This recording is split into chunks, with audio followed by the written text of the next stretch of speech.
जैसा मैंने बताया कि मेरा टेलीविज़न का जो करियर है वो तब उसी साल उसी महीने से शुरू हुआ।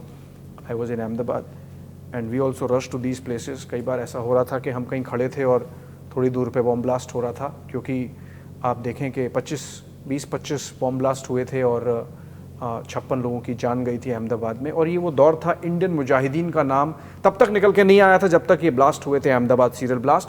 पर उससे पहले देखें तो जयपुर में सीरियल ब्लास्ट हुए थे, बेंगलुरु में सीरियल ब्लास्ट हुए थे, दिल्ली में सीरियल ब्लास्ट हुए थे और अहमदाबाद में सीरियल ब्लास्ट हुए थे। और अहमदाबाद में जब इन्वेस्टिगेशन शुरू हुआ उसके बाद, और सूरत में ब्लास्ट नहीं हो पाए थे पर करीब 18 या 20 जगह अनएक्सप्लोडेड बॉम्ब्स मिले थे, वो मेल फंक्शन कर गए थे।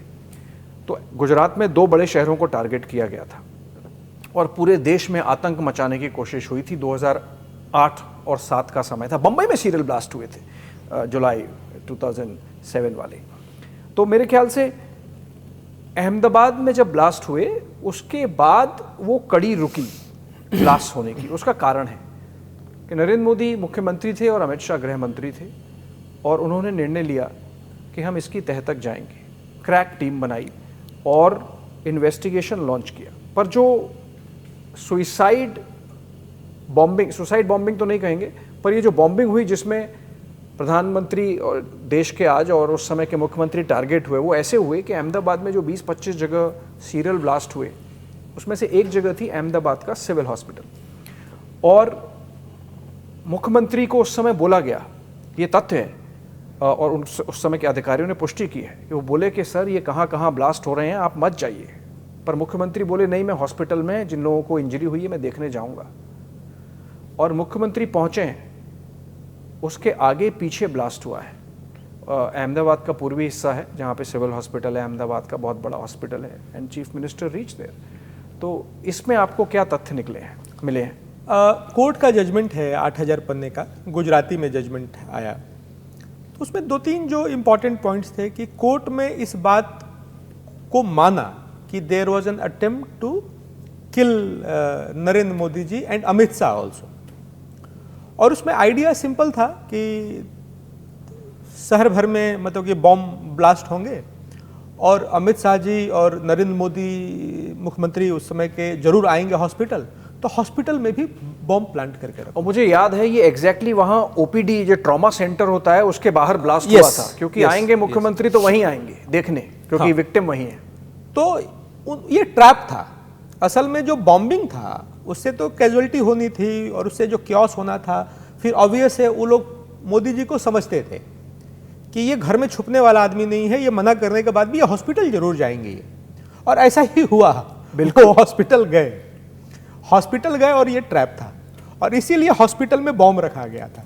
और मुझे लगता है अभिषेक भाई कि उसमें एक ईमेल आया था पूरे सारे मीडिया हाउसेस को जिसमें क्लेम किया गया था और उसमें मुकेश अंबानी का नाम आया था कि एंटीलिया जो है वक्फ बोर्ड पे बना, कि प्रॉपर्टी पे बना हुआ है, इसलिए उसको भी धमकी थी।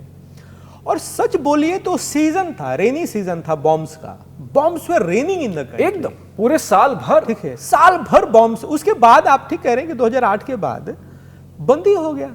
अब तो हम सुनते भी नहीं है कि कहीं बॉम्ब ब्लास्ट हुए और उसमें कुछ नहीं होता था। और लगातार हो रहा है, 1 महीने पहले जयपुर हुआ, फिर ये हुआ, फिर बॉम्बे हुआ, फिर बैंगलोर हुआ। ठीक है। और सुनिए, बॉम्ब ब्लास्ट होने से ठीक पहले एक ईमेल आता था कि अब हम यहाँ ब्लास्ट करेंगे, आप रोक सकते हैं तो रोकिए, और रोक नहीं पाते थे। और ये खुलासा हुआ कि ये एक संस्था बनी है नई, इंडियन मुजाहिदीन। और वो कैसे बनी है, जो सिमी पहले होता था जो बैन हो गया था। और इंटरेस्टिंग बात देखिए कि इतना खतरनाक ऑर्गेनाइजेशन रहा होगा कि कांग्रेस की दिग्विजय सिंह की सरकार ने मध्य प्रदेश में बैन किया।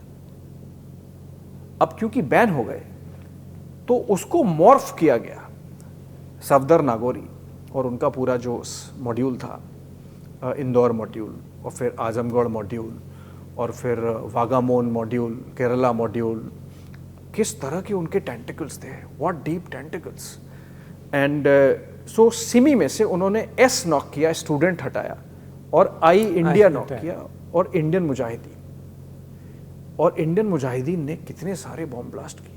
और अहमदाबाद में जब नरेंद्र मोदी, मेरे ख्याल से ये नरेंद्र मोदी के खुद के संकल्प का एक रिजल्ट रहा कि उस केस को क्रैक किया गया और मायावती उस समय उत्तर प्रदेश की मुख्यमंत्री थी, मौलवी क्या नाम, मुफ्ती को लेके आना था आजमगढ़ से और मुफ्ती को आने नहीं दिया जा रहा था क्योंकि सबको चिंता थी वोट बैंक की। और मुझे बिल्कुल जानकारी है कि उस समय के नेशनल सिक्योरिटी एडवाइज़र ने नारायण साहब, M.K. नारायण ने राजनीति से उठकर ऊपर फ़ोन किया मुख्यमंत्री कार्यालय में लखनऊ में कि आप इनको जाने दीजिए, और गुजरात पुलिस ने एक चार्टर प्लेन में आजमगढ़ से मुफ्ती को लेके अहमदाबाद गए। ये कमाल का था, शायद इसलिए भी रुका क्योंकि 20 दिन रिकॉर्ड था, मतलब कि रिकॉर्ड 20 डेज के अंदर ये पूरा अहमदाबाद ब्लास्ट केस क्रैक हो गया। और यही क्रैक नहीं हुआ, इस केस ने बाकी जो पहले बॉम्बिंग्स हुए थे अलग अलग स्टेट्स में उनको भी क्रैक करने में मदद की।